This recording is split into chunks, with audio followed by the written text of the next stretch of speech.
Assalamu alaikum wa rahmatullah à tous les abonnés de la chaîne YouTube Le Puits du Savoir, à la l'unique, à la l'absolu, à la l'impénétrable. Il n'a pas engendré, il n'a pas été engendré, nul n'est égal à lui. Bismillah kun fayakun.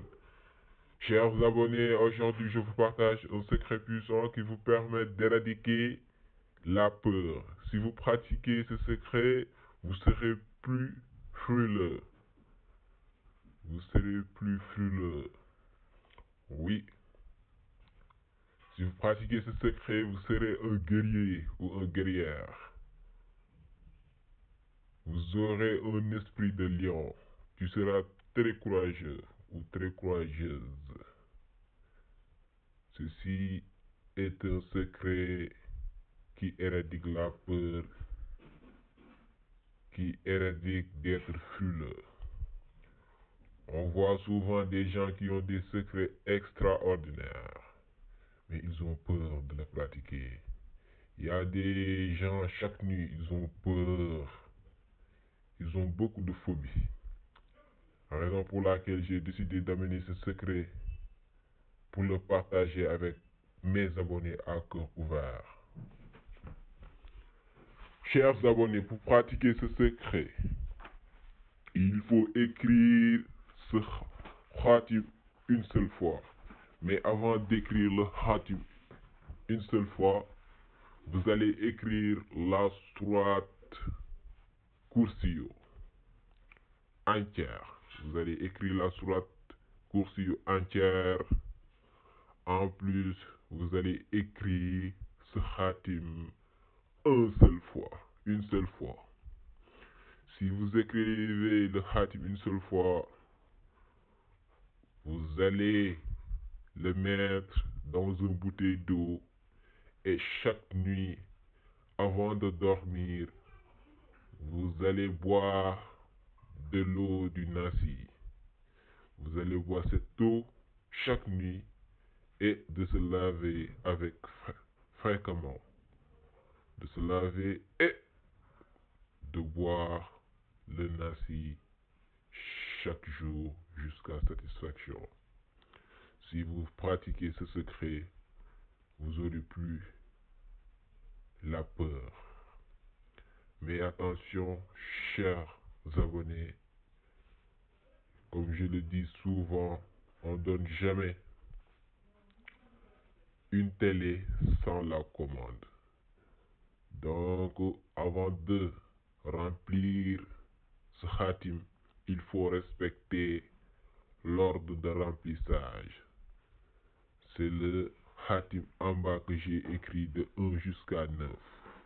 Vous allez introduire le chiffre numéro 1, ensuite le 2, le 3, le 4 jusqu'à 9. Voici la clé.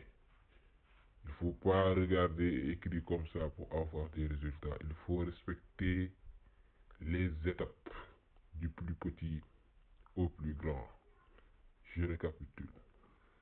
Écrivez la sourate Ikhlas une seule fois. Écrivez la sourate, autant pour moi, je m'excuse. Écrivez la sourate Kursiyo entière une seule fois. Ensuite, tapez ce khatim une seule fois et vous allez le mettre dans une bouteille d'eau pour boire et se laver. Voici ce que je vous ai amené aujourd'hui, chers abonnés. Pour les nouveaux, je vous prie d'abonner, d'activer la cloche de notification, aimer et partager. Chers abonnés, à bientôt. Et sur ce, je vous remercie. Assalamu alaikum wa rahmatullah. waa daara ji Le Puits du Savoir duñ tàmbali mukk te sant ñu yàlla buur bi ndax yàlla suñu borom kenn la kenn juru ko jurul kenn nag amul benn buur bu dul yàlla. Bismillah kun fayakun. Tey nag ñu indi leen secret boo xam ne day tax dootoo tiit doo ragal da ngay am fit muy jigéen muy góor. Jigéen mun na ko utiliser, góor mun na ko utiliser.